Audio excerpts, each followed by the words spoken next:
The autumn mist clung to Stonehaven Hall like a burial shroud, as though nature itself recoiled from what transpired within those ancient walls. Seraphina stood motionless in the stone-cold chapel antechamber, her ivory gown ghostly against the grey light filtering through lancet windows. She was 22 years old, daughter of a bankrupt viscount, and today, this silent, suffocating day, she would bind herself to a man she had been forbidden to look upon. She had not chosen him. Her father's debts had chosen for her. Footsteps echoed from the nave, measured, deliberate, belonging to a man who moved through his own house like a spectre, commanding the living to avert their eyes. She had heard whispers about Gideon, Duke of Stonehaven, 36 years of age, never married, though many had tried, a man of terrifying intellect and greater isolation, a man who kept even servants at a distance, who conducted his life in shadows, who had not sat for a portrait in a decade. The rumors spoke of a disfigurement, a scandal, a shame so profound he had built his entire existence around concealment. The door opened. Seraphina's breath caught. He entered with his back partially, turned, his tall frame wrapped in black velvet that seemed to drink the meager light. His hair was dark, nearly black, worn longer than fashion allowed, as though he used it as a curtain. His shoulders were broad, his movements controlled with unnatural precision, and he positioned himself so that she saw only his profile, the strong line of his jaw, the aristocratic nose, but never the full view of his face. Gideon, Duke of Stonehaven, did not look at her at all. He kept his face angled toward the stained glass window, his voice emerging from that carefully maintained distance. "Miss Seraphina." His voice was low, roughened, as though scraped across gravel. "Your Grace," she whispered, executing a flawless curtsy to a man who would not witness it. "The terms have been agreed upon," he said, still not turning. "The ceremony will proceed immediately. Your belongings have been sent ahead to Stonehaven. You will occupy the Duchess's wing. You will want for nothing material." He paused, and Seraphina felt the temperature in the room drop. "There is one rule in my house, one rule that governs everything else, and you will obey it absolutely." Seraphina's fingers tightened in the silk of her gown. She had known this would be a marriage of convenience, a rescue from ruin dressed in orange blossoms and Latin vows. But something in his tone, something wounded beneath the command, made her heart ache even as fear coiled in her stomach. "I understand, Your Grace," she said carefully. "No," the word cracked like a whip. "You do not. Not yet." He turned then, just slightly, and for a fraction of a heartbeat, Seraphina's eyes began to lift toward his face. She caught a glimpse of high cheekbones, a mouth carved from marble, and then the left side of his face came into view, and she saw, "Do not look at me." The command was not shouted. It did not need to be. It carried the weight of absolute authority, of desperation, of something raw and bleeding beneath iron control. Seraphina froze. Her gaze dropped immediately to the stone floor. Her entire body locked in place, as though his words had turned her to marble. Her heart hammered against her ribs so violently she thought he must hear it in the terrible silence that followed. "Do you understand?" His voice was quieter now, but no less absolute. "Answer me." "Yes, Your Grace." Her own voice sounded distant, disconnected, as though it belonged to someone else entirely. "Look at me when I speak to you." The contradiction was so sudden, so sharp, that Seraphina's head jerked up instinctively. Her eyes met his, storm grey, burning with something between rage and anguish, and she saw him fully for the first time. The right side of his face was perfection itself. Strong jaw, aristocratic features, the kind of beauty that belonged in Renaissance paintings. But the left side bore a scar that ran from temple to jaw, a jagged line that pulled at his eye and twisted the corner of his mouth. The flesh was puckered, darkened, the mark of fire or violence, or both. He held her gaze for 3 seconds, 4, 5. Then his expression shuttered completely, and he turned away so violently that his coat swept the air between them. "That," he said, his voice stripped of will, all emotion, "was your first and last opportunity to satisfy your curiosity. You have seen what there is to see. You will never look upon my face again, not in greeting, not in conversation, not in passing. When I enter a room, you will avert your eyes. When I speak to you, you will address the floor, the wall, the window, anything but me. Is this clear?" Seraphina's throat had closed. She managed only a whisper. "Yes. You will find your chambers comfortable. You will find your allowance generous. You will find that I am not a cruel man, provided my rules are followed." He moved toward the door, keeping his scarred side angled away from her. "But understand this, Miss Seraphina, soon to be Duchess, this rule is not negotiable. It is not subject to romantic notions or wifely sentiment. It is absolute. Break it again, and you will find that even a comfortable prison is still a prison." The door opened. Mrs. Hewitt stood in the corridor, her weathered face carefully blank. "The vicar is waiting, Your Grace," she said softly. "Then let us proceed." Gideon swept past her without a backward glance. Seraphina stood alone in the antechamber, her legs trembling, her mind reeling.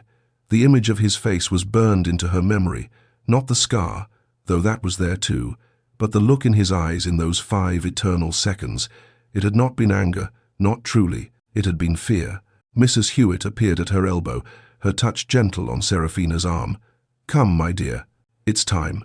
"Mrs. Hewitt," Seraphina heard herself say, "how long have you served His Grace?" The older woman's expression flickered. 20 years, Your Grace. Has he always been like this?"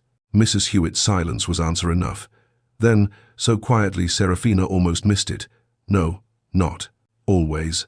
They walked toward the chapel together, Seraphina's white gown whispering against the stone like a ghost's lament. With each step, the weight of understanding settled deeper into her bones. She was not marrying a monster. She was marrying a man so convinced of his own monstrousness that he had built a fortress of rules to keep the world, to keep her from seeing the truth.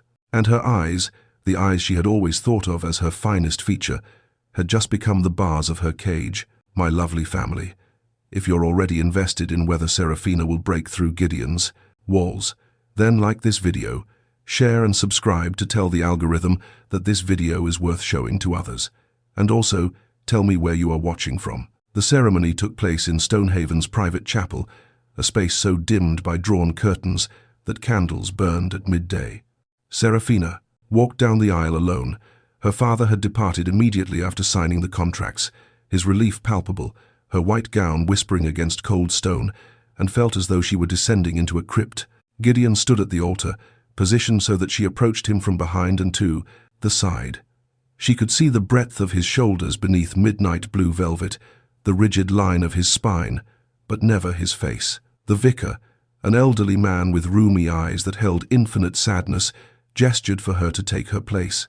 She stood beside her husband-to-be, carefully angling her, gazed toward the stained glass window where weak autumn light struggled through scenes of martyrdom and sacrifice. When the vicar asked if he took this woman to be his lawfully wedded wife, Gideon answered with a single word.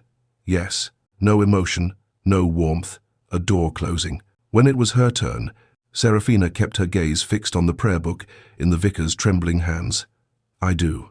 The vicar pronounced them man and wife. Gideon did not turn to her, did not lift her veil, did not kiss her. "It is done," he said quietly, and walked out of the chapel, his footsteps echoing like the prosodent. Closing of a vault, the vicar's eyes were filled with pity as he closed his prayer book. "God be with you, Your Grace," he murmured, though Seraphina could not tell whether the blessing was meant for her or for the man who had just abandoned her at the altar of their own wedding. There was no wedding breakfast, no guests, no celebration. Mrs. Hewitt appeared like a ghost herself, materializing from the shadows near the chapel entrance. "Your Grace, if you'll follow me." Seraphina lifted her heavy skirts and followed the housekeeper through corridors that grew progressively darker. Every window was shrouded in thick velvet. The few servants they passed kept their eyes downcast, pressing themselves against the walls as though afraid to occupy the same space as their new mistress. No one offered congratulations. No one smiled. They climbed a sweeping staircase lined with portraits that had been turned to face the wall, their ornate frames backing onto the hallway like a row of closed doors. Seraphina's fingers trailed along the banister, and she noticed the wood was dusty despite the otherwise immaculate household, as though no one touched this railing, as though no one climbed these stairs except when absolutely necessary. "These are the Duchess's chambers," Mrs. Hewitt said softly, opening a door at the end of the east wing. The suite was beautiful in a haunting way, decorated in pale silvers and soft greys that seemed to absorb what little light filtered through the heavily curtained windows. An enormous canopied bed dominated the bedroom, draped in silk that pooled on the floor like spilled mercury. The dressing room was stocked with gowns Serafina had never seen, each more exquisite than the last, though all in muted tones. Greys, silvers, the palest blues, colors that would make her fade into the shadows. "The Duke's chambers are in the West Wing," Mrs. Hewitt continued, her tone carefully neutral. "He maintains separate quarters. He values his privacy." "I see." Serafina's voice sounded hollow even to her own ears. "Dinner is served at 8. His Grace dines alone in his study. A tray will be brought to your sitting room." Mrs. Hewitt hesitated, something like sympathy crossing her weathered features. "Is there anything you require, Your Grace?" Serafina almost laughed. What could she possibly require? Her freedom? Her father's honor restored? A husband who could bear to look at her? "No, thank you, Mrs. Hewitt." The housekeeper curtsied and withdrew, the door clicking shut with terrible finality. Serafina stood in the center of her beautiful prison and felt the weight of her new title settle around her shoulders like a shroud. She was the Duchess of Stonehaven, and she had never been more invisible. The hours crawled past. A maid arrived to help her out of her wedding gown, a young girl who performed her duties in absolute silence, her eyes never rising above Serafina's shoulders. Another servant brought dinner on a silver tray, pheasant in wine sauce, roasted vegetables, a delicate pastry. Serafina managed 3 bites before her stomach rebelled. Night fell, and still she heard nothing from the West Wing. At 10:30, a knock sounded at her door. Serafina's heart leapt into her throat. "Yes, His Grace requests your presence in his chambers." The voice belonged to a man, a valet, perhaps. "I will escort you." Her hands trembled as she pulled on the silk dressing gown the maid had laid out. It was the palest grey, nearly white, and made her look like a ghost. How fitting. The valet was a thin man with silver hair and the same careful blankness in his expression that all the servants seemed to wear. He led her through the darkened corridors without a word, down the main staircase and across to the West Wing. Here, the shadows were even deeper. The few candles burning in sconces had been placed in such a way that they cast more shadow than light. He stopped before a heavy oak door. "His Grace is within." Then he departed, his footsteps fading, until Serafina stood alone in the corridor. She raised her hand to knock, but the door opened. Before her knuckles made contact. "Enter." Gideon's voice came from somewhere deep within the room. "And close the door behind you." Serafina stepped inside, her eyes struggling to adjust. The chamber was vast and shrouded in near-total darkness. Heavy curtains blocked every window. A single candle burned on a table near the massive bed, but it had been positioned so that its light fell away from the bed itself, creating an island of shadow. "Come here." She moved forward, her bare feet silent on thick carpet. As she approached, she could make out his form, a dark shape against darker shadows, standing with his back to her near the window. "This is a marriage in name and law," he said, his voice carefully controlled. "I will fulfill my duty to provide an heir. You will fulfill yours to accept it. But understand that this changes nothing. The rule remains absolute." Serafina's throat was so tight she could barely breathe. "I understand, Your Grace." "Look at the wall." She obeyed, fixing her gaze on the dark paneling to her left. She heard the rustle of fabric as he removed his coat, his waistcoat, heard the quiet sound of his footsteps as he approached. He moved behind her, and she felt his fingers at the laces of her dressing gown, efficient and impersonal as a servant's. "You will not turn around," he said quietly. "You will not look at me. Not now, not ever in this room. Do you understand?" "Yes." The word was barely a whisper. The silk pooled at her feet. What followed was duty performed in darkness. He never turned her to face him. His hands were careful but distant, as though touching her required the same fortitude as touching flame. When he spoke, it was only to give quiet instructions. "Move here, lie still, breathe." His voice coming from behind her, above her, but never while facing her. She stared at the shadows on the wall and felt tears slide silently down her temples. When it was done, he withdrew immediately. She heard him dressing in the darkness, the whisper of linen and wool. "You may return to your chambers." Serafina sat up slowly, pulling her dressing gown around herself with shaking hands. She kept her eyes on the floor as she stood, as she walked toward the door. Serafina. She froze, her hand on the door handle. It was the first time he had used her given name. "This is not cruelty," he said, and for a moment, just a moment, his voice held something that might have been anguish. "This is mercy." She didn't trust herself to speak. She simply opened the door and fled down the dark corridor, back to her beautiful prison, where she finally allowed herself to weep. She had thought the wedding ceremony felt like a burial, but this was what it meant to be a ghost. The days at Stonehaven Hall blurred into a strange, silent rhythm. Serafina learned to move through her new life like a dancer performing steps she had never been taught, always aware of where Gideon might be, always prepared to avert her eyes at a moment's notice. She complied with his rule absolutely. When he entered a room, her gaze dropped. When he spoke to her, which was rarely, and only to convey necessary information, she addressed the air beside his left shoulder or the carpet, beneath his feet. She never sought his face directly, but she learned to see him anyway. In the mornings, she discovered, he walked the portrait gallery, that long corridor where the paintings faced the walls. She would hear his footsteps from her chambers, always at dawn, always the same, measured pace. One morning, curiosity drove her to crack open her door just enough to watch his retreating form. He moved with his hand trailing along the frames, and once, just once, he stopped before the largest portrait and pressed his palm flat against its backing, his shoulders bowing as though the weight of what he refused to look at might crush him. She began to notice his patterns. He avoided mirrors. Every reflective surface in Stonehaven had been removed or covered. The few that remained were positioned in servants' areas where he never went. But there were still windows, still polished silver serving pieces, still the occasional glass-fronted cabinet. It was in one of these accidental reflections that Serafina first truly observed him. She had been in the library, a vast room filled with books that showed signs of constant use, when she heard his footsteps in the corridor. Immediately, she turned toward the window, presenting him with her back as he entered. In the darkened glass, she could see his reflection, wavering and indistinct, but present. He moved to the shelves, selecting a volume with the careful precision that seemed to govern all his movements.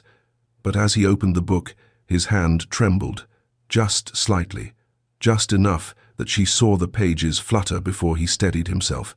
"You may leave," he said quietly, not turning toward her. "I was reading, Your Grace." She kept her voice steady, her eyes fixed on the window glass. "If I am disturbing you, I will of course withdraw." A pause. She watched his reflection tilt its head, as though her response had surprised him. "You may stay, provided you remain where you are." She heard him settle into one of the leather chairs, heard the whisper of pages turning. For 20 minutes, they occupied the same space in absolute silence. Serafina pretended to read the book in her lap while watching his reflection in the glass. He read with total absorption, his posture gradually relaxing in a way she had never seen before.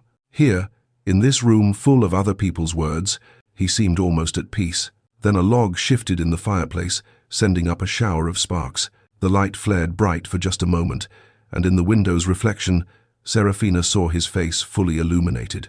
He had angled himself away from the fire, but the glass caught what he tried to hide, not just the scar, which she had already seen, but the expression he wore when he thought himself unobserved. It was devastation, pure, crushing sorrow, etched into every line of his face. His eyes, those storm-grey eyes, held a loneliness so profound it made her chest ache. This was not the face of a man who commanded absolute obedience out of cruelty. This was the face of a man who had been broken and had never learned how to heal. The fire settled, the light dimmed. His expression shuttered immediately, returning to the careful blankness he maintained like armor. But Serafina had seen, and she could not unsee. She began to watch more carefully after that, gathering fragments of understanding like pieces of a shattered mirror. She learned that he kept strange hours.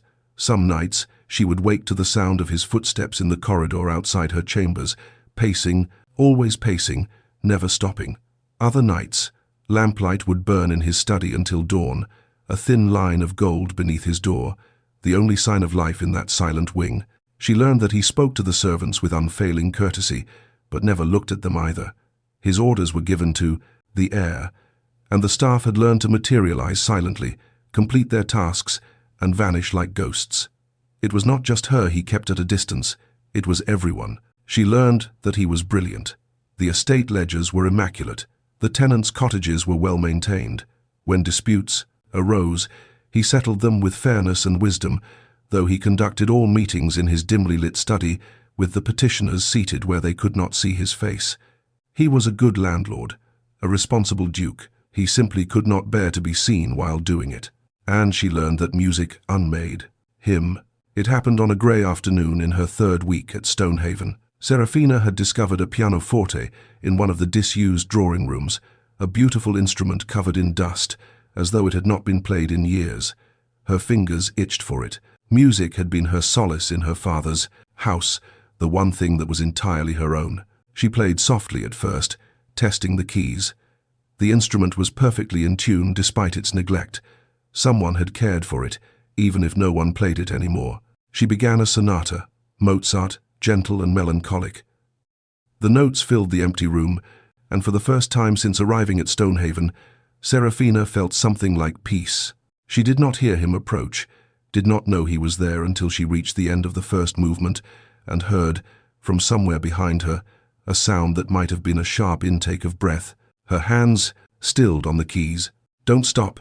His voice was rough, nearly broken. She had never heard it sound like that before, stripped of all control, raw with something that might have been longing. "Your Grace, please." The word was barely a whisper. "Don't stop." So she played. She played the second movement, then the third, her fingers finding the familiar patterns while her heart hammered against her ribs. She could feel him behind her, could sense his presence like a weight in the room, but she did not turn, did not look. When the final notes faded, silence fell like snow. "My mother played that piece," he said finally. His voice had returned to its usual careful control, but something in it remained unsteady. "I have not heard it in 15 years. Serafina kept her gaze on the keys. "I'm sorry if it pained you, Your Grace. Pain and pleasure are not always opposing forces." A pause. "You play beautifully." "Thank you." She heard his footsteps retreat, measured and controlled once more. But just before he reached the door, she saw his reflection in the polished wood of the pianoforte's lid, a warped, dark ghost of an image, but clear enough to catch the expression on his face. He was weeping. Silent tears tracked down his scarred cheek, and he made no move to wipe them away, as though he had forgotten that tears were something that could be seen, something that could betray him. Then he was gone, and Serafina sat alone at the piano, her hands trembling on the silent keys. The one thing he could never control, she realized, was this, the way his pain leaked through the cracks in his armor when he thought no one was watching, the way sorrow lived in his unguarded moments like a second shadow. He could command her eyes, he could dictate the terms of their marriage. He could hide his face in darkness and distance, but he could not hide his heart, not completely, not from someone who had learned to see him in reflections and shadows and the small, betraying gestures he could not quite suppress. And Serafina, for the first time since arriving at Stonehaven, felt something shift inside her chest. Not fear, not resignation, determination. Serafina had been raised to manage a household. Her mother, before the money ran out and the creditors came calling, had trained her in the intricate dance of domestic management, how to command servants without cruelty, how to stretch a budget without sacrificing dignity, how to turn a house into a home. Stonehaven Hall was not a home, it was a mausoleum, but Serafina had been given nothing else to do with her days, and idleness had never suited her. She began with observation. The staff moved through their duties with mechanical efficiency, but there was no warmth in it. The maids cleaned rooms that no one used. The footmen polished silver that never saw a dining table. The cook prepared elaborate meals that were eaten in solitude, if they were eaten at all.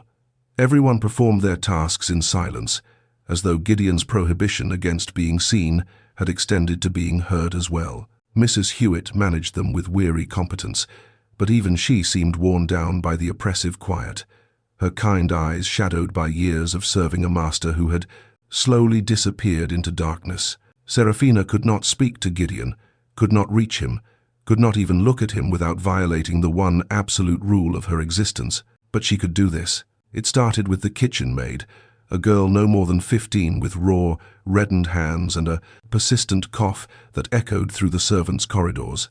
Serafina had been passing through on her way to the still room when she heard it, a wet, hacking sound that spoke of cold rooms and insufficient rest.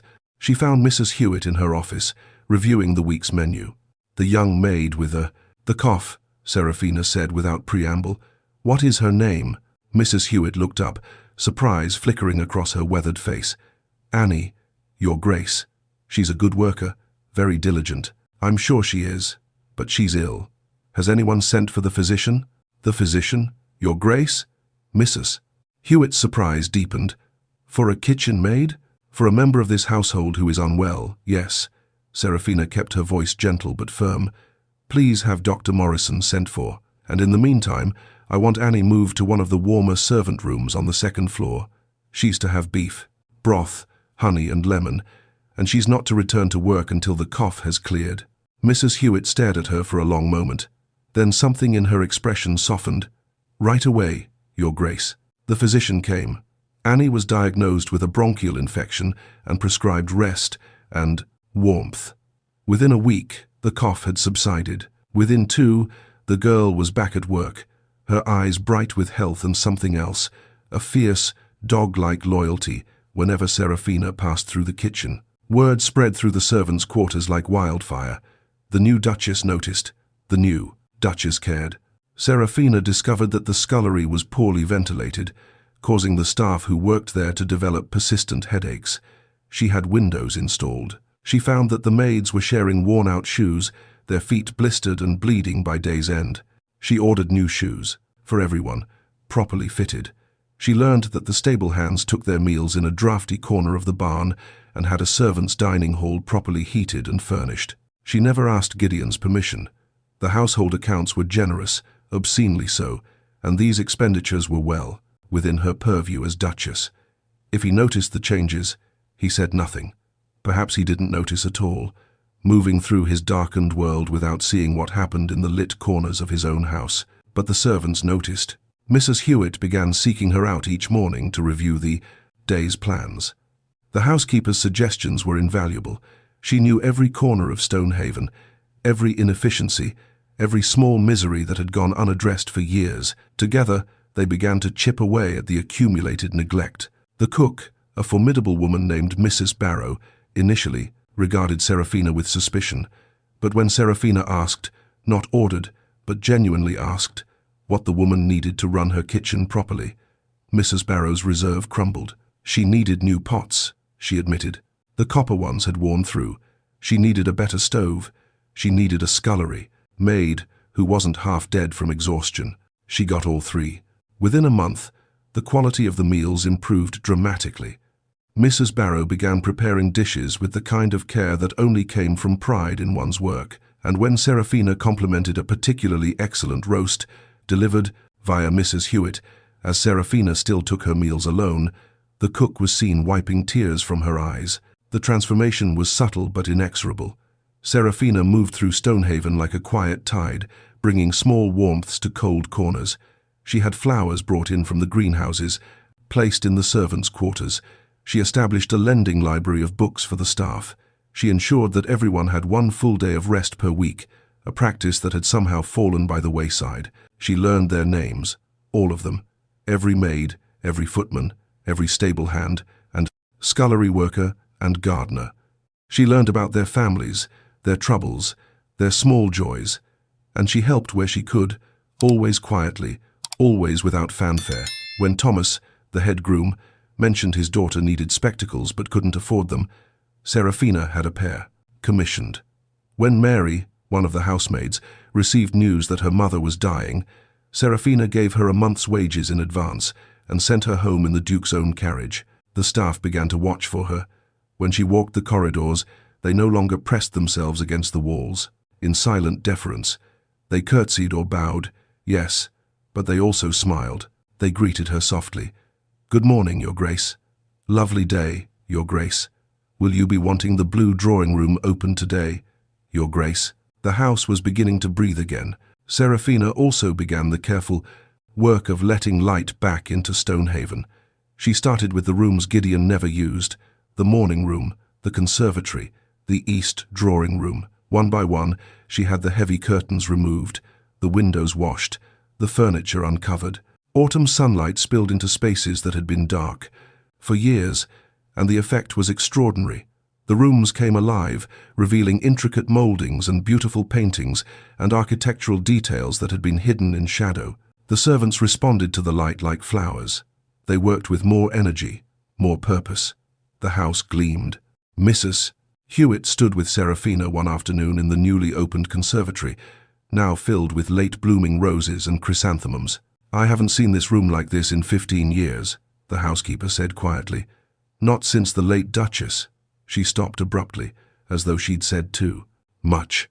"The Duke's mother?" Serafina prompted gently. Mrs. Hewitt nodded. She loved this room, loved light and flowers and life. Her voice dropped to barely a whisper. "He was different before she died, before the fire." Serafina's heart stuttered. "The fire?" But Mrs. Hewitt's expression had already shuttered. "Forgive me, Your Grace. I've spoken out of turn."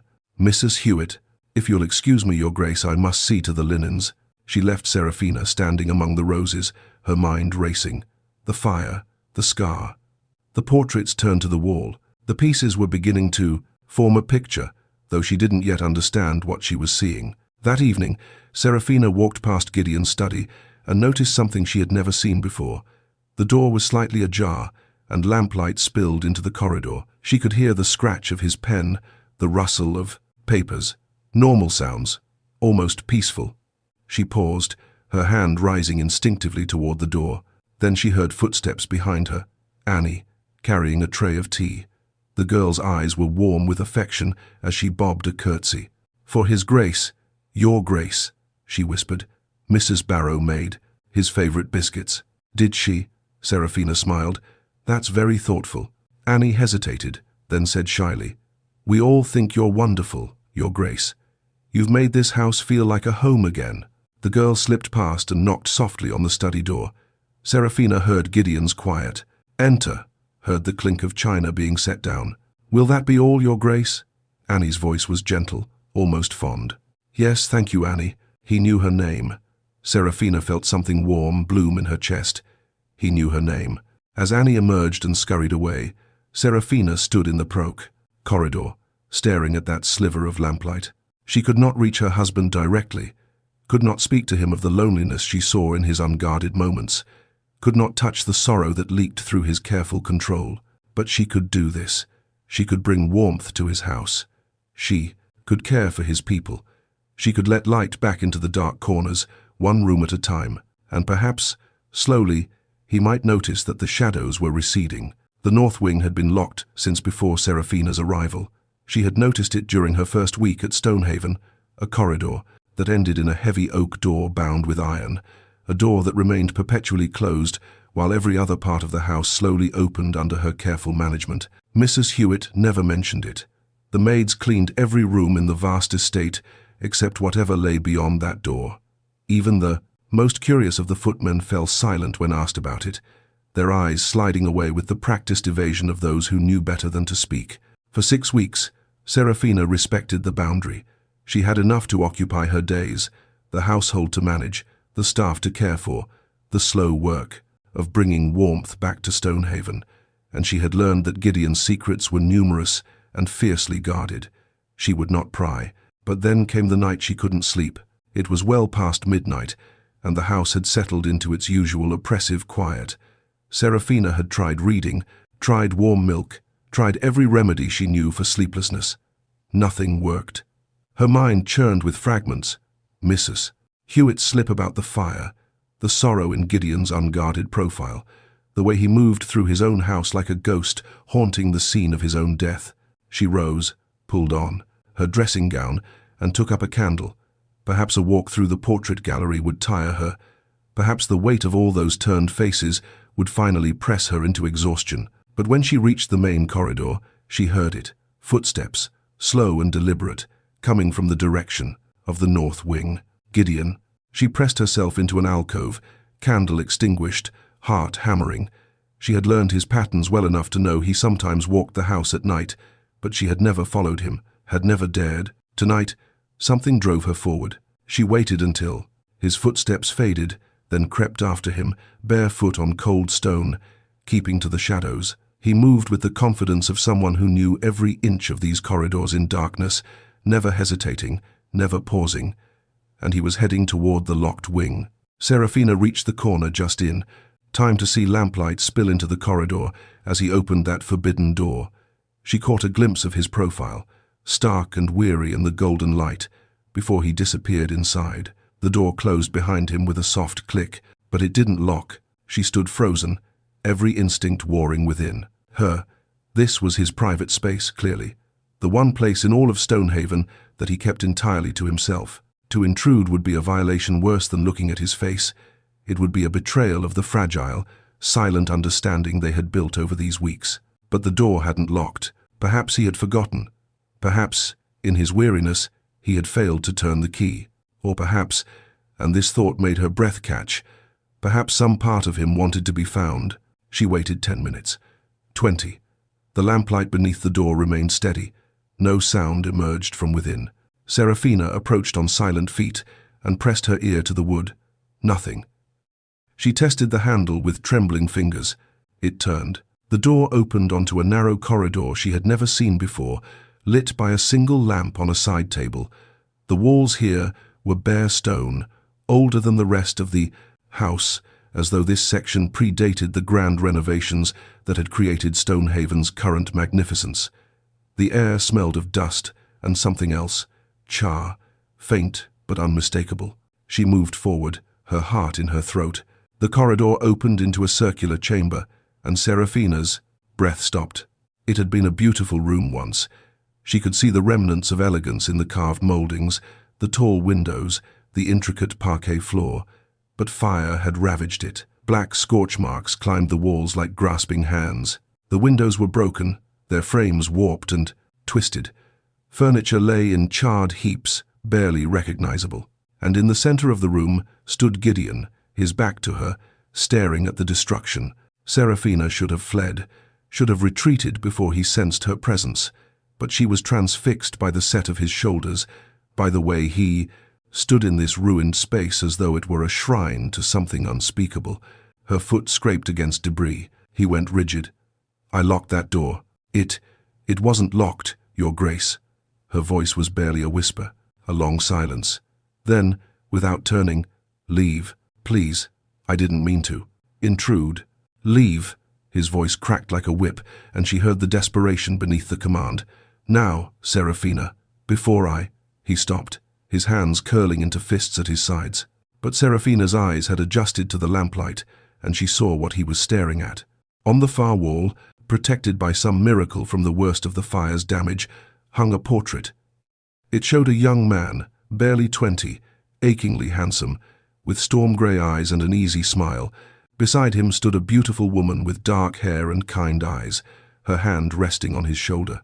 The woman wore the same pearls that now sat in Serafina's jewelry box, the late Duchess, and the young man was Gideon, whole, unmarred, smiling as though the world held nothing but promise. "This was her room," Gideon said quietly, and all the command had drained from his voice, leaving only exhaustion. "My mother's private sitting room. She would paint here, read here. The light was perfect in the mornings." Serafina's throat tightened. What happened? What always happens when you trust in happiness? His words were bitter. "It burns." He moved then, walking to a scorched table near the window. From a drawer that somehow still functioned, he withdrew something and held it up to the lamplight. A sketchbook, its edges charred, its pages brittle.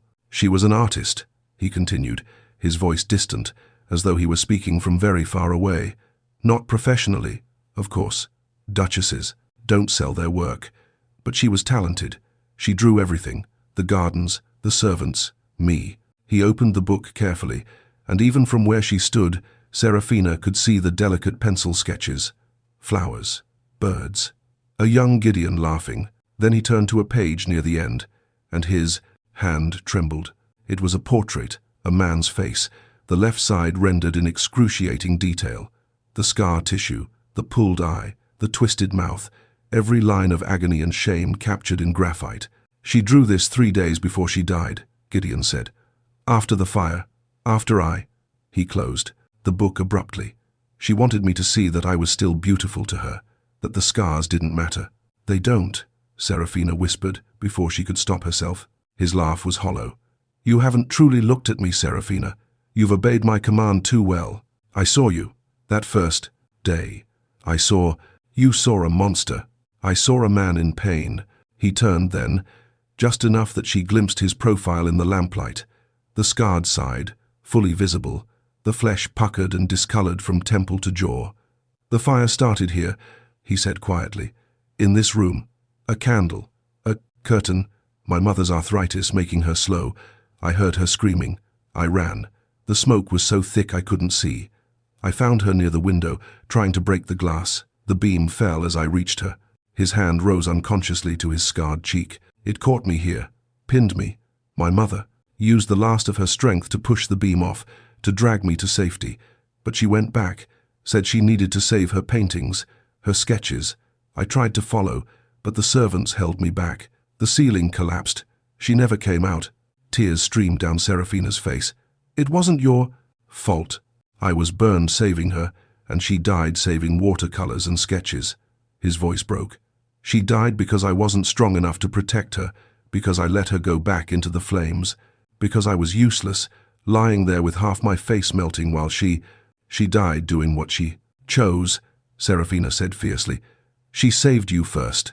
That was her choice. And those weren't just paintings to her, they were her heart, her art. You cannot blame yourself for her courage, can't I?" He finally turned fully toward her, and in the lamplight, she saw his face completely, both sides, the beautiful and the scarred, the sorrow and the shame. "Look at me, Serafina. Truly look. This is what I am. This is why I live in darkness, because every time I see my reflection, I see her death. Every time someone looks at me, I see their horror, their pity, and I remember that I failed her." Serafina stepped forward, her bare feet crunching on charred debris. "May I speak plainly, Your Grace? Haven't you been? Your mother loved you enough to die for you. Do you truly honor her memory by hiding, by refusing to live?" His jaw clenched. "You don't understand. I understand that you've built a prison of shadows and called it mercy. I understand that you've convinced yourself that being unseen is the same as being safe." She took another step closer. "But I see you, Gideon, in reflections and shadows and unguarded moments. I've seen your kindness to the servants, your brilliance in managing the estate, your tears when you heard your mother's favorite music. I've seen your heart, even when you hide your face." "Stop." The word was ragged. "Why? Because the truth frightens you more than the fire did?" He stared at her, and in his eyes she saw something wild and desperate and achingly vulnerable. "If you truly saw me, you would run. Then let me prove you wrong." And before he could stop her, before she could lose her courage, Serafina crossed the remaining distance and did the one thing she had been forbidden to do since the day they met. She looked directly into his eyes and did not look away. The storm came 3 nights after Serafina's intrusion into the burned chamber. Gideon had not spoken to her since that night, had not summoned her, had not even crossed her path in the corridors. He had retreated so completely into the west wing that even the servants whispered their concern. Serafina had violated his greatest rule. She had looked at him, truly looked, and refused to turn away even when he commanded it. She had expected fury, perhaps even banishment. Instead, she received only silence, more absolute than any she had known in this house of shadows.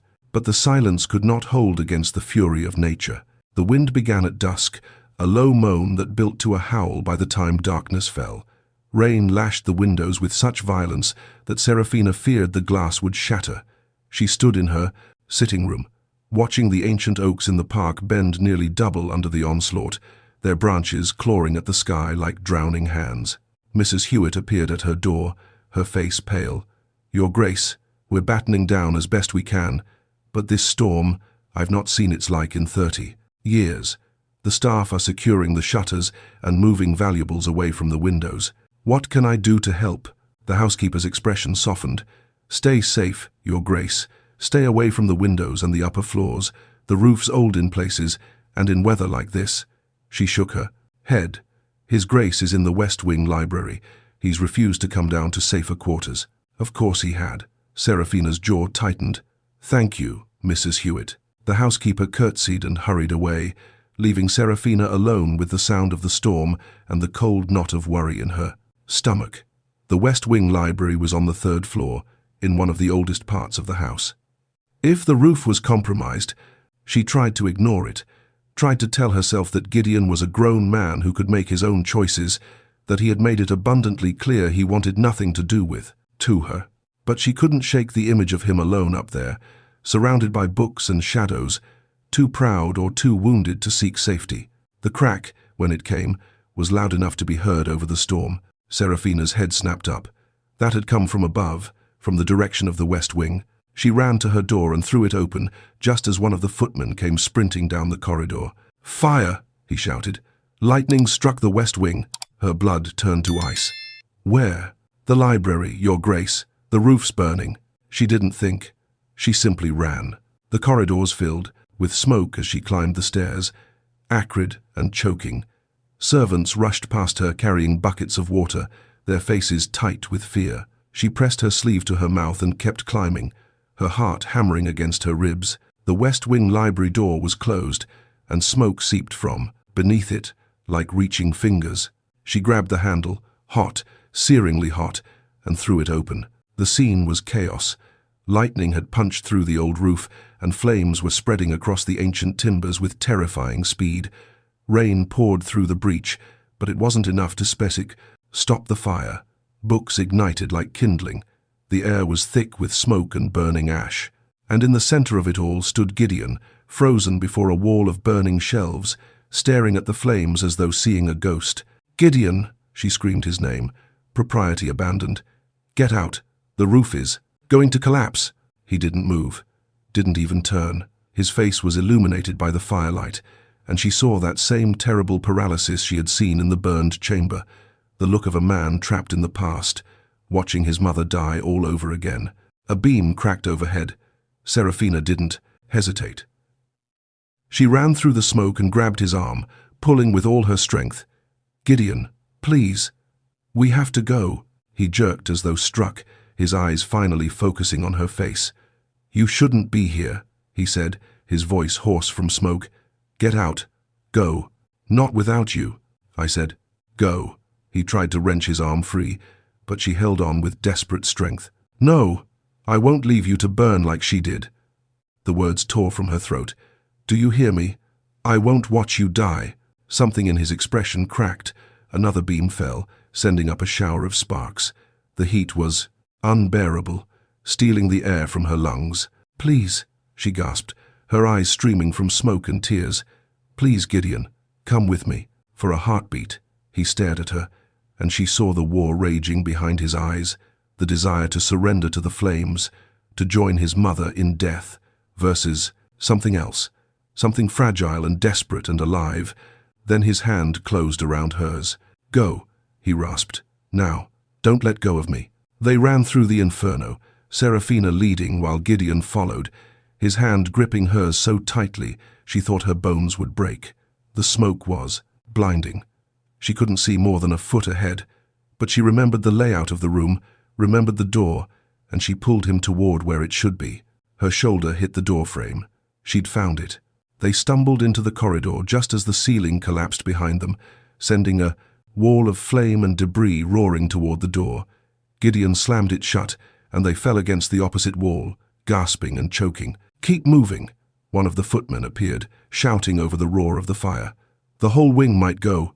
Somehow they made it down the stairs, Seraphina's hand still locked in Gideon's, their bodies pressed close as they navigated through the chaos of servants fighting the blaze. They emerged into the entrance hall, where Mrs. Hewitt immediately wrapped blankets around them both. "Thank God," the housekeeper breathed. "Thank God you're both alive." The storm still raged outside, but the servants had formed a bucket brigade from the courtyard fountain. Water poured through the windows, onto the stairs, up toward the burning library. It took 2 hours, but eventually the flames were contained. The library was destroyed, and part of the roof above. It had collapsed, but the rest of the West Wing had been saved. Serafina sat on the floor of the entrance hall, her back against the wall, her nightgown and dressing gown filthy with soot and ash. Her throat burned, her lungs ached. But she was alive, and Gideon sat beside her, close enough that their shoulders touched. Neither of them spoke. Around them, the household moved in organized chaos, assessing damage, checking for injuries, securing the breach in the roof as best they could while the storm continued. But in their small corner of the hall, there was only silence. Finally, as dawn began to break, grey and weary through the windows, Gideon spoke. "You should have left me there." "No." Serafina's voice was rough, scraped raw from smoke. "I shouldn't have. I gave you an order, and I disobeyed it." She turned to look at him fully, and he didn't turn away. His face was streaked with soot, the scar standing out starkly against his pale skin.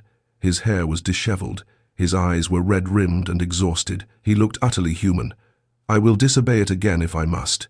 "Serafina, I'm not afraid of you, Gideon." The words came out fierce, almost angry. "I'm not afraid of your scars or your darkness or your commands. But I am terrified of losing you to this prison you've built for yourself, this slow burial in shadows and silence." His jaw clenched. "You don't understand what you're asking." "I'm not asking anything. I'm telling you." She held his gaze, refusing to let him look away. "I am your wife, not your ghost, not your silent ornament, your wife, and I will not stand by and watch you destroy yourself because you believe you don't deserve to live." "I failed her. You were her son." Serafina's voice cracked. "You were 20 years old, and you ran into a burning building to save her. You bear the scars of that courage on your face. How dare you call that failure?" He stared at her as though she had struck him. "She saved you because she loved you," Serafina continued, tears streaming down her soot-stained cheeks. "She dragged you from the flames because she wanted you to live, to have a life, to have joy. Do you think she would want this? Do you think she died so you could spend the rest of your days hiding in darkness, refusing to be seen, refusing to be loved?" "Loved?" The word was barely a whisper. "Yes, loved." She grabbed his hand, holding it between both of hers. "You stubborn, wounded, impossible man. Yes, loved." The silence that fell was different from all the others that had filled Stonehaven. It wasn't oppressive or cold. It was charged, trembling, alive with possibility. "You said you wouldn't leave me," Gideon said finally, his voice raw. "In the fire. You said you wouldn't watch me die, and I meant it. Even though I've been cruel to you, even though I've demanded impossible things, even though—" His free hand rose slowly, hesitantly, to cup her face. His thumb traced the line of her cheekbone, smearing the soot there. "I don't know how to be seen," he whispered. "I don't know how to let you in." "Then learn." She leaned into his touch. "I'll wait. I'll help. But I won't leave, Gideon. Not now. Not ever." He closed his eyes, and she saw a tear track through the soot on his scarred cheek. "You're either very brave or very foolish. Perhaps both." And for the first time since she had met him, Gideon smiled. Small, fragile, but real. "Yes," he said softly. "Perhaps both. I see you. You've watched this far and you're hooked. You care about Gideon. You're rooting for Serafina. But you still haven't subscribed? Here's the truth. I pour hours into crafting these stories, and the only way I know to keep writing them is if you show the algorithm they matter. Like, subscribe, share. It's free, it's fast, and it keeps stories like this alive. Don't ghost the stories that gave you something real." The morning after the fire, Dr. Morrison arrived to examine them both. He pronounced Serafina's lungs irritated but not damaged, prescribed rest and honey tea, and then turned his attention to Gideon. "Your grace, if I might examine, your hands and face. Burns from hot metal, smoke inhalation, these things can worsen over days if not properly treated." Gideon had retreated immediately after their conversation in the entrance hall, disappearing into what remained of the West Wing before Serafina could protest. Now, summoned by Mrs. Hewitt's insistence, he stood rigid in the small parlor that had been converted to a temporary surgery, his entire body radiating resistance. "I'm fine," he said curtly. "See to the Duchess. I've already examined her grace. Now, your grace, your hands, if you please." Reluctantly, Gideon, extended his hands. Even from where she sat by the window, Serafina could see the angry red burns across his palms where he'd grabbed the burning door frame, the blisters forming along his fingers. Dr. Morrison tutted. "These need cleaning and dressing. You're fortunate the damage isn't worse. And I'll need to check your face and neck for burns from the sparks." "No." The word was absolute. "Your Grace, I understand you value your privacy, but—" "I said no." Gideon pulled his hands back. "Treat the hands if you must. Nothing else." The physician looked helplessly at Serafina. She rose slowly, her smoke-damaged throat still aching. "Dr. Morrison, perhaps you could prepare the dressings and leave them with me? I can tend to His Grace's wounds." Both men stared at her. Gideon's expression was unreadable, but something flickered in his eyes, fear perhaps, or the faint ember of hope. "Your Grace," Dr. Morrison said carefully, "these burns require proper medical attention. I assisted my mother's physician for years before my father's debts made such things impossible," Serafina said quietly. "I know how to clean and dress a wound. If His Grace will accept my care, I can manage it." Gideon was silent for a long moment. Then, barely audible, "Very well." Dr. Morrison looked between them, clearly understanding there were currents here that had nothing to do with medicine. He nodded slowly. "I'll prepare everything you need, Your Grace. Clean the burns with this solution first, then apply the salve, then bandage. Change the dressings twice daily. If you see signs of infection, redness, heat, suppuration, send for me immediately." He gathered his supplies, gave detailed instructions, and finally took his leave, though not without a last concerned glance at Gideon's rigid form. The door closed. Silence fell like snow. Serafina moved to the table where Dr. Morrison had left his supplies: clean linen, a bottle of antiseptic solution, a tin of salve, bandages. Her hands were steady as she arranged them, though her heart hammered against her ribs. "Sit," she said softly, gesturing to the chair near the window. Gideon didn't move. "You don't have to do this." "I know. Sit anyway." He sat slowly, as though his body was fighting the command. Serafina pulled a stool close and positioned herself in front of him, then gently took his right hand in hers. The burns were worse up close, the skin blistered and raw, the edges already darkening. "This will hurt," she warned. "I know." She dampened a cloth with the antiseptic solution and began cleaning the first burn. Gideon's hand twitched, but he made no sound. His jaw clenched so tightly she could see the muscle jumping beneath his skin. "You should have worn gloves," she murmured, focusing on her work. The door handle was burning hot. There wasn't time to think about gloves. No, I suppose there wasn't. She finished cleaning the first burn and reached for the salve. "You came back for the books. They were my mother's favorites. First edition, some of them. Irreplaceable. So are you." His free hand clenched on his knee. "Serafina, hush, let me work." She spread the salve carefully, her touch as gentle as she could make it, then began, wrapping the bandage around his palm. Her fingers brushed his skin, the unmarred skin of his wrist, his forearm, and she felt him shudder. "Am I hurting you?" "No." The word was strained. "It's not pain." She understood then. How long had it been since someone touched him with tenderness? How many years had he lived without gentle hands, without care that wasn't performed from a careful distance? She finished bandaging his right hand and reached for the left. These burns were deeper, the blisters larger. He must have used this hand to wrench the door fully open while she pulled him through. "You saved us both," she said quietly as she cleaned the wounds. "If you hadn't closed that door when you did, the flames would have followed us down the stairs. If I had left when you first told me to, you wouldn't have been in danger at all. If I had left without you, I would have spent the rest of my life knowing I'd abandoned you to burn." She met his eyes. "That would have been a worse wound than any fire could give me." He stared at her, and in the morning light streaming through the window, she could see every line of his face, the beautiful and the scarred, the pain and the wonder. He had positioned himself carefully, angling the right side of his face toward her, but the light was unforgiving. She could see it all. "The face as well," she said gently. "Dr. Morrison said there might be burns from the sparks." "There aren't. Let me check anyway, please." His breathing had gone shallow. "Serafina, don't ask this of me. I'm not asking. I'm your wife, and you're hurt, and I'm going to tend to you." She set aside the bandaged hand and reached up slowly, giving him time to pull away. I need you to turn toward the light. No. Gideon, her hand, hovered near his face. Please, trust me. I can't. His voice broke. I can't let you. You'll see. I've already seen you. In the burned chamber. In the fire last night. I've seen you in shadows and lamplight and dawn. I know what you look like. Not like this. Not in full daylight. Not with you looking directly at me, examining me like... He jerked to his feet, backing away from her. I won't be studied like some medical curiosity. Serafina rose slowly, her hands open and unthreatening. You're not a curiosity. You're my husband. And you're hurt. That's all I see right now. Someone who needs care.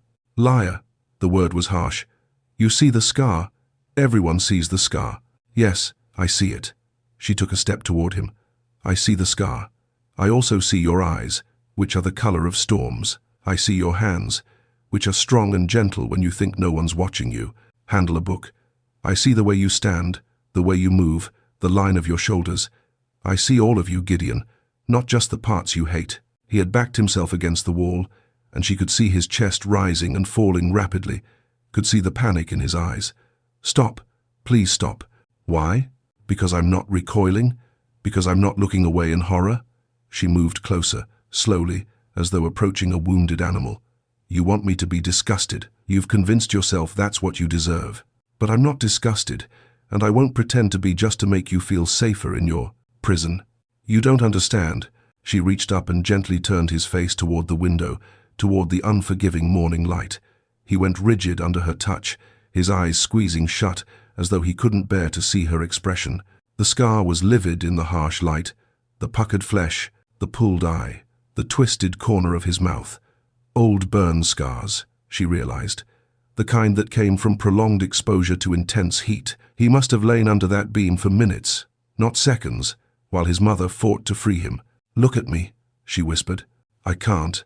Look at me, Gideon. Slowly, as though it cost him everything, he opened his eyes. She held his gaze steadily, her hand gentle against his scarred cheek. I see the man, not the monster. I see someone who ran into fire to save his mother. I see someone who carries his grief like a second skin because he believes he doesn't deserve to set it down. I see someone who is so much more than this scar, this pain, this shame. You can't possibly, his voice cracked. I can, I do. She traced the edge of the scar gently with her thumb, and he flinched. Does this hurt? No. It's been years. The nerve damage. I barely feel anything there. Then you can't feel this? She leaned up and pressed her lips to the scarred flesh, just below his eye. Gideon made a sound, something between a gasp and a sob. His hands came up to grip her arms, whether to push her away or pull her. Closer. She couldn't tell. She kissed the scar again, following its path down his face. I see you, she whispered against his skin. I see you, and I am not afraid. I am not repulsed. I am only sorry that you've carried this alone for so long. Serafina. Her name was a broken prayer. Let me tend to you. Please, let me care for you. Not because you're wounded, but because you're mine, and I am yours. And that's what we do. We care for each other. He was trembling now, great shudders running through his frame. Slowly, he nodded. She guided him back to the chair and positioned him, fully in the light, the scarred side of his face exposed without shadow or concealment. She examined him carefully, professionally, looking for burns from the sparks. There were small marks on his neck, minor singes that needed salve but nothing serious. She treated them gently, her touch sure and steady, while he sat rigid beneath her hands, his eyes fixed on some point beyond her shoulder. All done, she said finally, stepping back. He raised his bandaged hands to his face, as though to hide, then lowered them slowly. I don't know what to do with this, he whispered. With you. With what you're asking of me.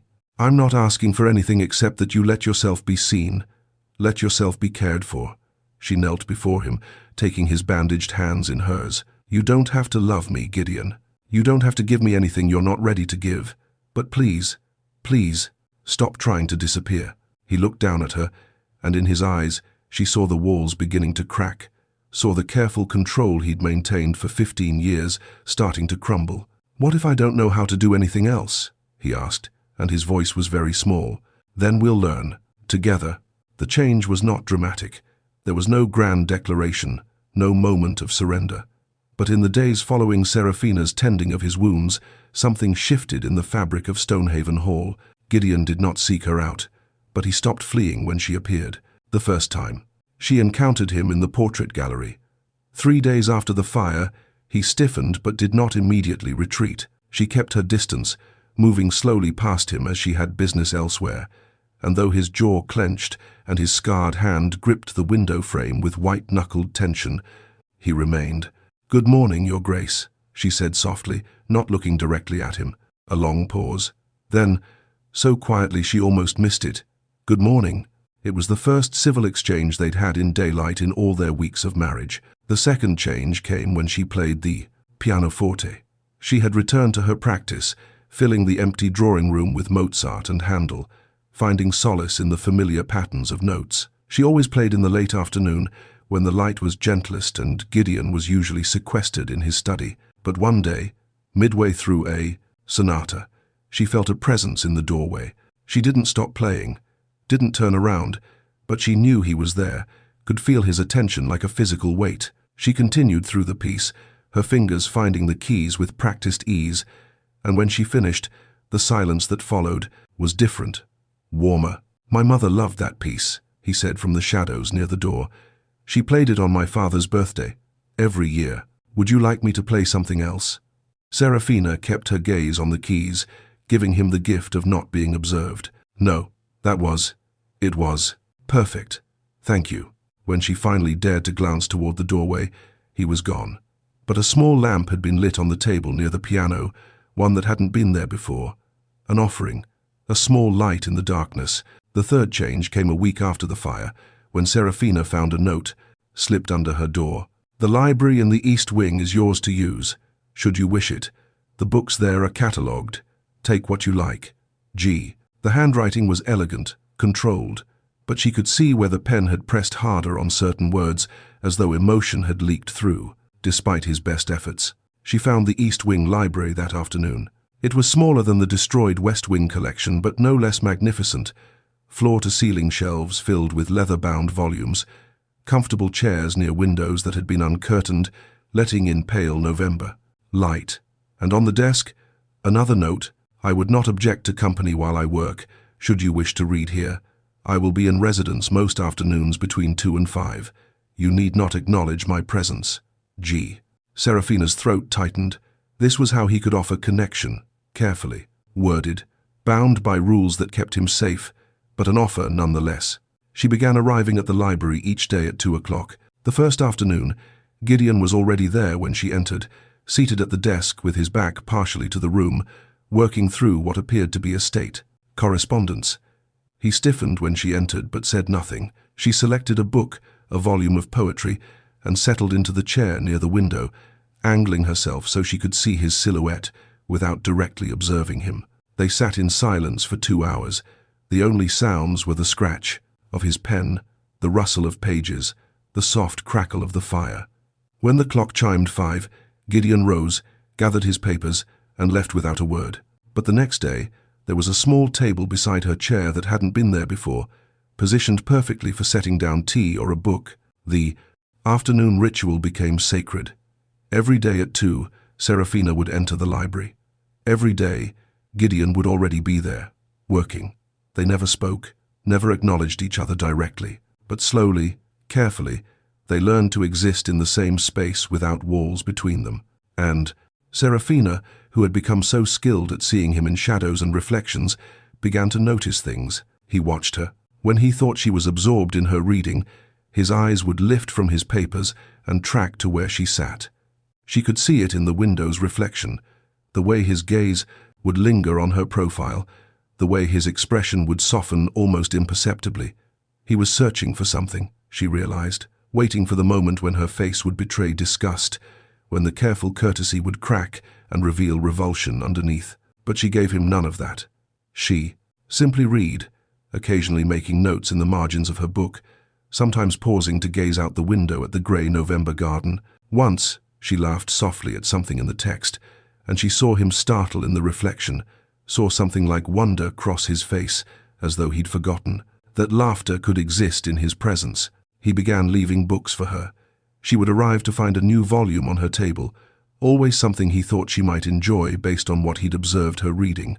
Philosophy, poetry, a scandalous novel that made her blush and glance toward him in surprise, only to find his shoulders shaking with what might have been silent laughter. She started leaving him books in return, agricultural treatises she thought might interest him for the estate, a volume on modern architecture, once, daringly, a collection of Irish poetry, knowing his mother's heritage. That day, when she arrived at 2, he was standing at the window holding the book, and she could see tears on his face in the glass's reflection. He didn't wipe them away, simply stood there, holding his mother's language in his hands, and let himself grieve. Serafina said nothing, simply took her seat and opened her own book, giving him the privacy to feel without being observed, while still being present, not alone. After that, something loosened in him further. He began speaking, not often, and not about anything significant. Small observations about the books they were reading, questions about her opinions on estate matters. Once, hesitantly, he asked what she thought of having the gardens redesigned come spring. "I think," she said carefully, "that your mother's rose garden should be restored. Mrs. Hewitt says it was beautiful once." His hand stilled on the taunt page he'd been writing. "You've been asking about her. Is that forbidden?" "No. No one speaks of her anymore, as though she never existed." "She existed. She loved you. She deserves to be remembered." Serafina kept her eyes on her book, making it easier for him to respond. "I would like to know her through the people who loved her, if you would allow that." Silence stretched between them. "Then, she would have liked you, your stubbornness, your refusal to accept impossible rules without question." "Did she refuse your father's rules?" A soft, sad laugh. "Constantly. He wanted her to be the perfect English duchess. She insisted on speaking Irish to the servants, painting instead of embroidering, riding astride instead of side-saddle. She was brilliant, impossible, wholly herself. She sounds remarkable." "She was." His voice had gone rough. "She told me, after the fire, that scars were just proof that we'd survived something, that they were nothing to be ashamed of. She was right. She was dying and trying to comfort her ruined son. She would have said anything." Serafina looked up then, unable to stop herself, and found him watching her, not hiding, not turning away, simply meeting her gaze across the room with naked vulnerability in his storm-grey eyes. "You're not ruined," she said firmly. "You're wounded. There's a difference." "Is there?" "Yes. Ruined things can't be repaired. Wounded things can heal, if they're given the chance." He held her gaze for a long moment, and she watched the war playing out behind his eyes, the desire to believe her against the weight of 15 years of self-loathing. "I don't know if I can," he whispered. "You don't have to know. You just have to try." That evening, for the first time since their wedding night, Gideon came to her chambers. She was sitting by the fire, reading, when the knock came. Her heart leapt into her throat. "Enter." He opened the door slowly, standing in the threshold as though afraid to cross it. He had positioned himself so the scarred side of his face was partly in shadow, old habits dying hard, but he wasn't hiding completely. "I wanted to thank you," he said quietly, "for the afternoons, for the silence, for not demanding more than I can give." "You don't need to thank me for that." "I do, because you could demand more. You would have. The right. I've been..." He paused, searching for words. "I've been a poor husband, cold, distant, cruel in my distance." "You've been afraid." "Yes." The admission seemed to cost him. "Yes, I've been afraid. Of you seeing me, of you knowing me, of giving you the power to hurt me the way..." He stopped. "The way losing her hurt you," Serafina finished gently. He nodded, not trusting his voice. She rose slowly and crossed to him, stopping just beyond arm's reach. "I can't promise I won't hurt you, Gideon. People who love each other hurt each other sometimes, without meaning to. But I can promise I will never weaponize your vulnerability. I will never use your scars against you, and I will never, ever make you feel that you were wrong to let me see you." His hands clenched and unclenched at his sides, those bandaged hands that she had tended. "Why?" The word was raw. "Why do you persist? Why not accept the easy distance I offered? Why fight for this, for me? Because you're worth fighting for, she said it simply, as though it were the most obvious truth in the world. Because underneath all the shadows and silence, I see a good man, a kind man, a man who deserves to be loved, not despite his wounds, but with full knowledge of them. A shudder ran through him. I don't know how to accept that. Then don't, not yet. Just don't push me away. That's all I ask. Let me stay in the small light with you, and maybe, someday, we can open the curtains a little wider. He looked at her for a long moment, and she saw hope and fear warring in his expression. Then, slowly, he extended his bandaged hand. She took it carefully, mindful of his healing burns, and felt his fingers close around hers. Small light, he agreed quietly. We'll start there. The fever came suddenly, as winter fevers often did. One morning, Gideon appeared at breakfast, a new development, taking meals in the same room though at opposite ends of the table, and Serafina noticed immediately that something was wrong. His face was flushed, his movements unsteady, and when he lifted his teacup, his hand trembled so badly that tea sloshed onto the saucer. Gideon, she half rose from her seat. Are you unwell? I'm fine. But his voice was rough, strained, just tired. I didn't sleep well. He made it through the meal through sheer force of will, but when he stood to leave, he swayed. Serafina reached him just as his knees buckled, catching him as best she could, though his weight nearly took them both down. Mrs. Hewitt, she called, her voice sharp with fear. Send for Dr. Morrison, now. The household mobilized with practiced efficiency. Footmen appeared to help carry Gideon to his chambers. Mrs. Hewitt dispatched a rider for the physician, and Serafina followed the procession to the west wing, her heart hammering with dread. They laid him on his bed, and even in the dimly lit room, she could see how badly he was shaking. His skin burned to the touch. The burns, Mrs. Hewitt said quietly, beginning to unwrap the bandages on his hands. They must have become infected despite our care.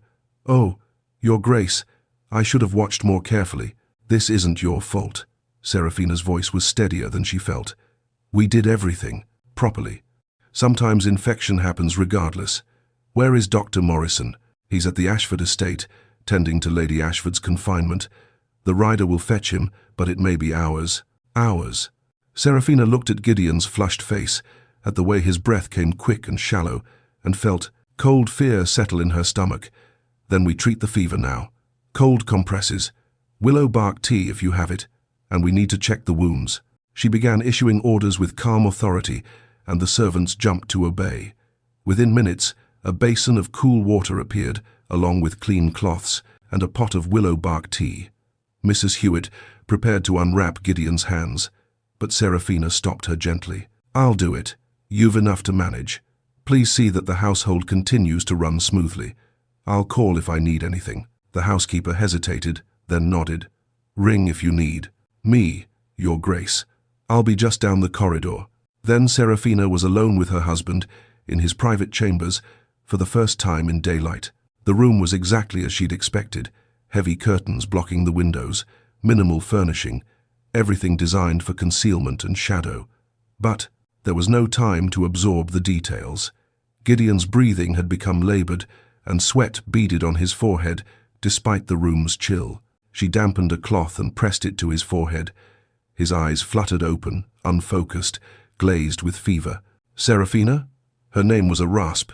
You shouldn't be here. Hush, save your strength. The rule can wait. You're burning with fever, and I'm going to care for you whether you like it or not. He tried to protest, but the fever had stolen his strength. His eyes drifted closed again, and he mumbled something. She couldn't understand. Words in what might have been Irish, perhaps something his mother had said to him once. Serafina began unwrapping the bandages on his hands. The burns had indeed become infected. The skin around them was red and hot, and there was the beginning of suppuration.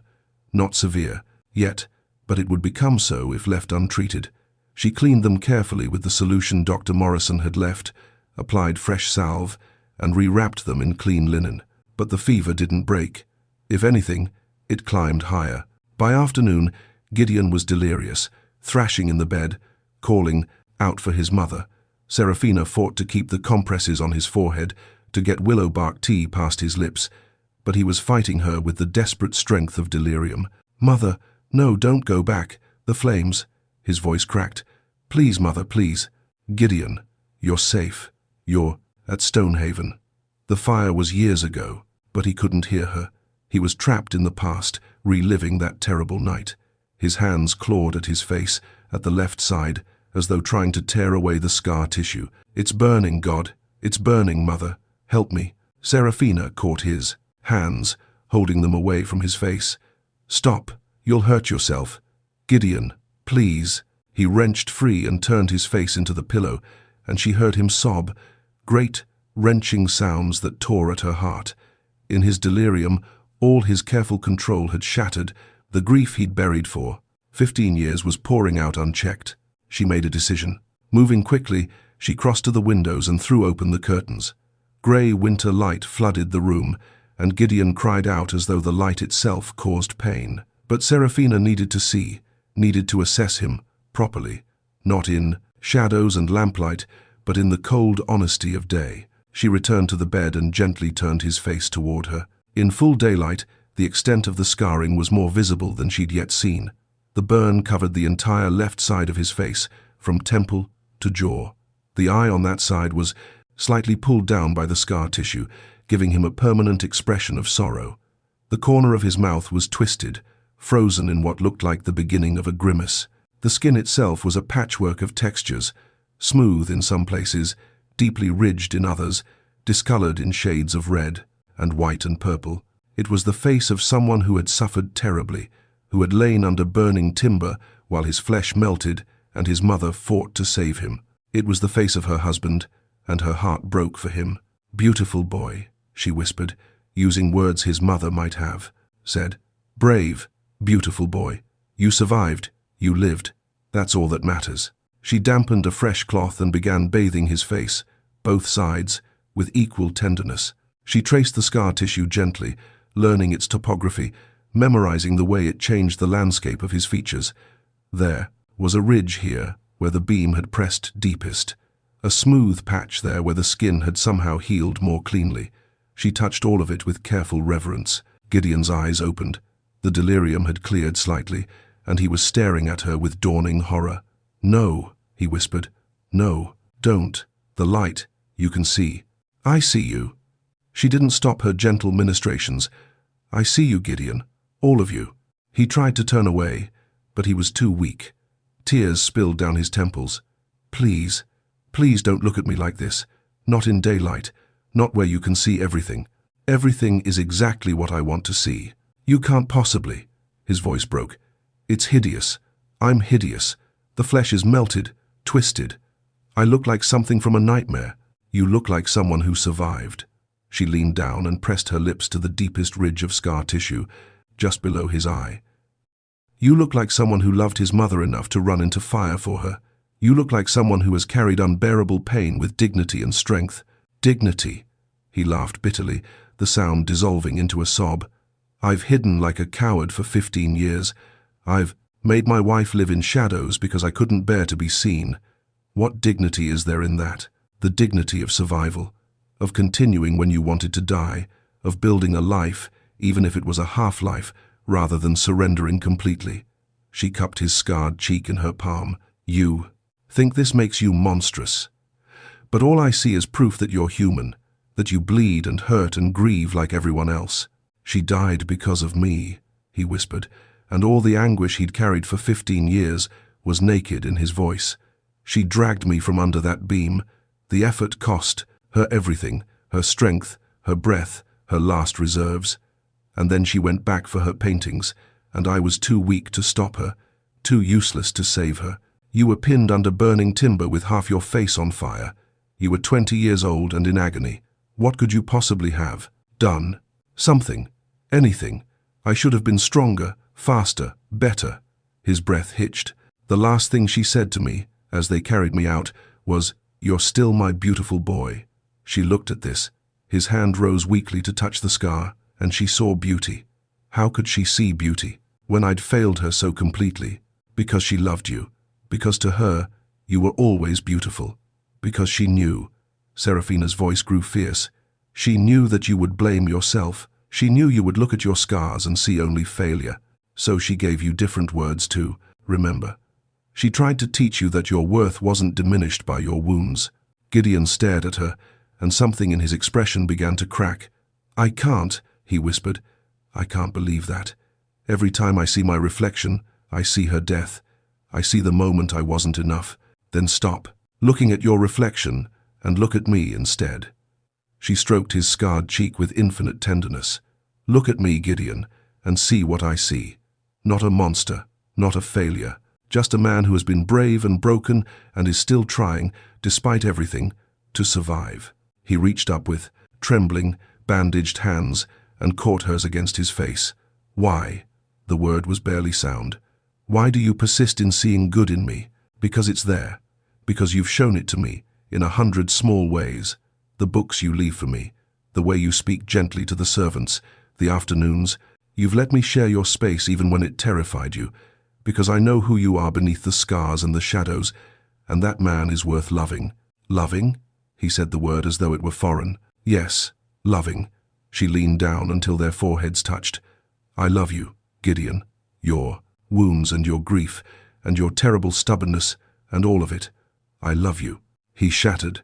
Whatever control he'd maintained broke completely, and he wept. 15 years of grief and shame and loneliness pouring out in great, racking sobs. Serafina gathered him as close as she could, cradling, his head against her shoulder, and let him break in her arms. I'm sorry, he gasped between sobs. I'm sorry for the coldness, the distance, the impossible rules. I'm sorry I made you live in darkness because I couldn't face the light. I'm sorry. Hush, no more apologies, just heal. Let to yourself heal.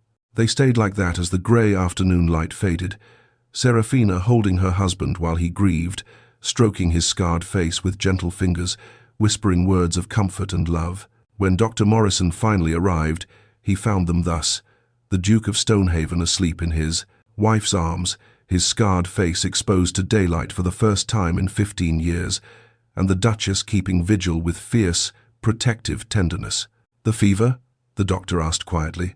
Breaking, Serafina said without moving. The infection in his hands needs treatment, but I believe the worst has passed. Dr. Morrison looked at them, really looked, and something like wonder crossed his weathered face. Yes, he said softly. I believe you're right. I believe the worst has passed indeed. The morning Gideon ordered the curtains removed from the west wing. The entire household stopped to watch. Mrs. Hewitt stood with her hand pressed to her heart as footmen climbed ladders and pulled down the heavy velvet that had shrouded those windows for 15 years. Winter sunlight, pale and cold but achingly bright, spilled into corridors that had known only lamplight and shadow. Gideon stood in the center of the main corridor, his face fully visible in the streaming light, and did not hide. Serafina found him there an hour later, standing before the uncovered windows with his hands clasped behind his back, watching dust motes dance in the sun. The light doesn't hurt, as much as I remembered, he said quietly, not turning. I'd convinced myself it would be unbearable, but it's just light. She moved to stand beside him, close enough that their shoulders nearly touched. Your mother loved the light. Mrs. Hewitt said she was always throwing open curtains and declaring that houses needed to breathe. She did. She used to say that shadows were for secrets, and she refused to live a secret life. He turned to look at Serafina then, fully facing her in the unforgiving daylight. I've been living the secret life she would have hated, hiding, pretending I didn't exist. You existed. You just existed in shadow, but you refused to let me stay there. Something flickered in his grey eyes, gratitude and wonder, and the tentative beginning of joy. You were the one thing I couldn't control, the one variable I hadn't accounted for. Is that what I am? A variable? You're everything. The words came out rough, unpracticed, as though he was learning a new language. You're everything I didn't know I needed. Everything I was too afraid to want. Serafina felt her breath catch. In the 2 weeks since the fever had broken, Gideon had been different, softer, more present, seeking her out rather than avoiding her.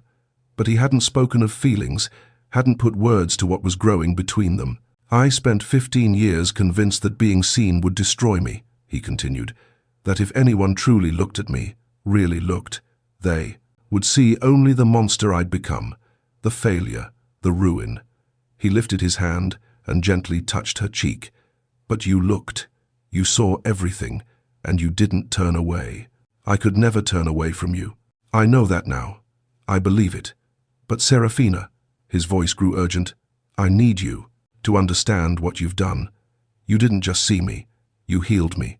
Not the scars, those will always be here, but the wound beneath them, the shame, the certainty that I was unlovable. You healed that. Tears pricked her eyes. You were always lovable, Gideon. You just needed someone to show. You showed me. He drew her closer, his bandaged hands, nearly healed now, cradling her face with exquisite gentleness. Every day, in the library. Every time you refused to leave when I ordered you away. Every touch, every word, every moment you chose to stay. You showed me. He kissed her. Then, in the streaming sunlight, with no shadows to hide in and no walls between them. It was tender and searching, and nothing like the cold duty of their wedding night. It was a promise, a beginning. When they broke apart, both breathing unsteadily, Gideon rested his forehead against hers. I love you, he whispered. I don't know if I'm saying it right. I've never said it to anyone except my mother. But I love you, Serafina, with everything I am, everything I was, everything I'm becoming. I love you. I love you too. She wound her arms around his neck, so much that it frightens me, sometimes. Then we'll be frightened together.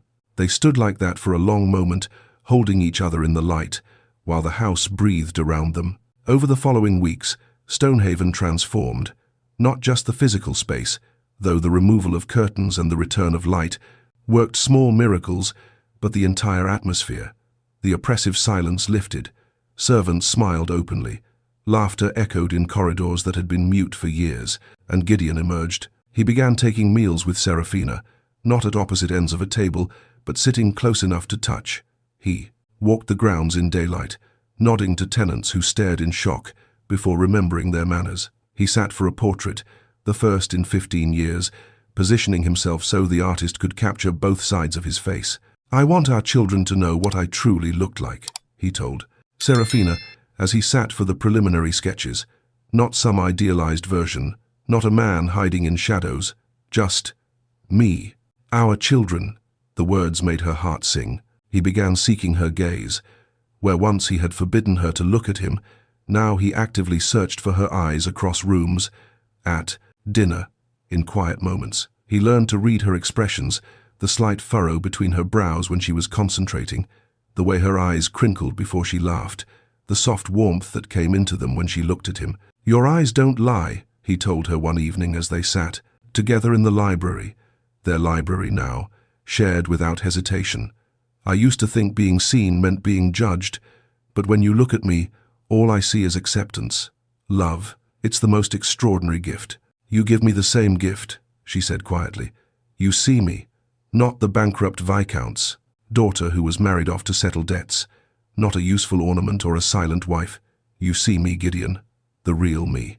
The stubborn, impossible, brilliant woman who refused to let me destroy myself.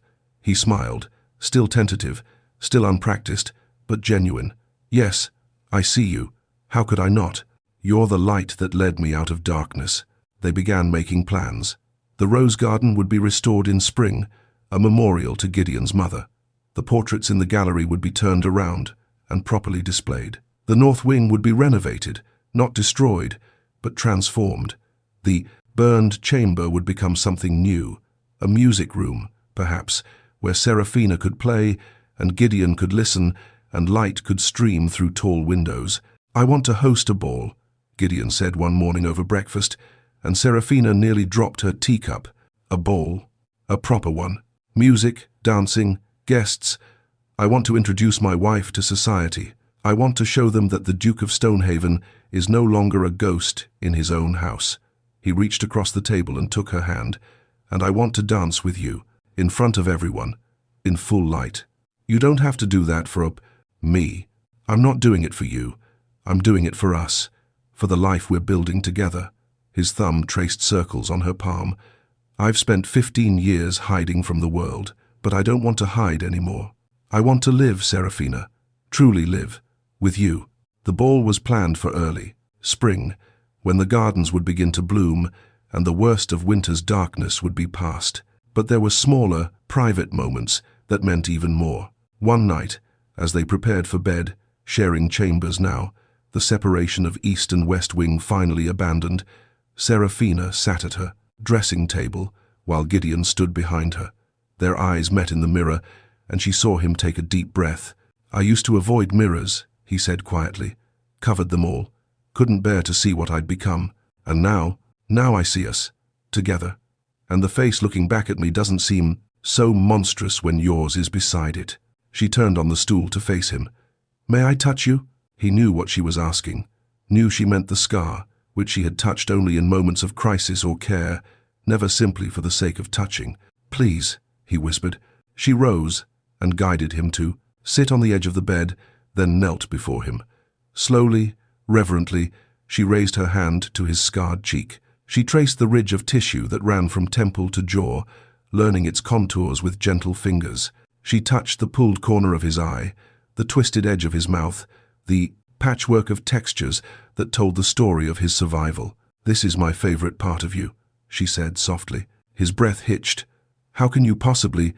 Because this is where you show your truth, your courage, your capacity to endure. She leaned forward and kissed the scar, just as she had during the fever. Everyone else sees the rest of you, the handsome profile, the aristocratic bearing, the sharp mind. But this, another kiss, this is mine. This is the part of you that only I truly know, the wounded part, the surviving part, the part that proves you're human and breakable, and still here despite everything. Gideon's hands came up to frame her face, his touch trembling. I was so certain I would die alone, he whispered, that I would live out my days in shadow and silence, and no one would truly know me, that no one would want to.